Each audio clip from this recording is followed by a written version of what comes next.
So, do you come here often? What are you, like a king or something? So, it's gonna be one of those days. Well, that's okay. I like to hear myself talk anyway. You know, not many people like the sound of their own voice, but I like mine. I don't think of it as having the typical demonic-sounding tone, which can be a little nasally in my opinion. I like to think of it as spiritually authoritative. Oh, hey, do you want to hear a story, do you? Once upon a time, there were 3 young Brahmins who had fallen in love with their teacher's daughter.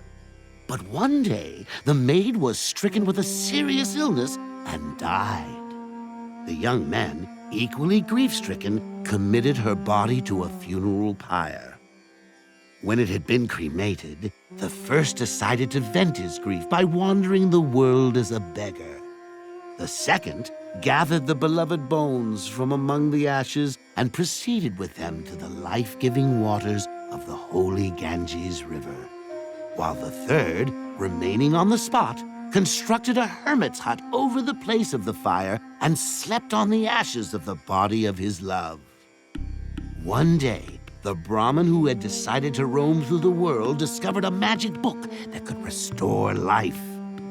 The young lover hurried back to the cremation site and arrived just when the one who had gone to the Ganges also returned, having dipped the bones into the life-giving stream.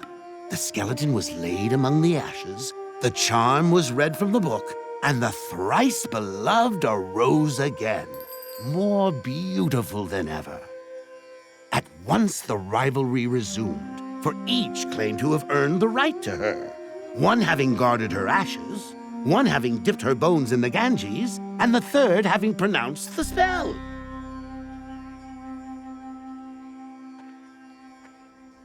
And so now I pose this question to you, O wise king. Whom should the maid take as her husband? Oh, by the way, if you know the answer and don't reply, your head will explode into 100 pieces.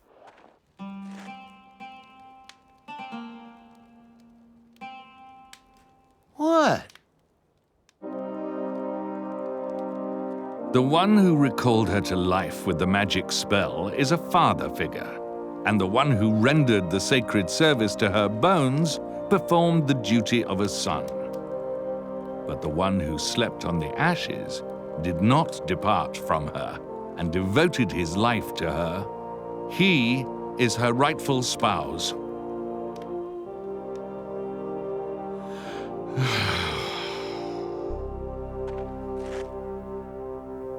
The mythic world is the world behind this world.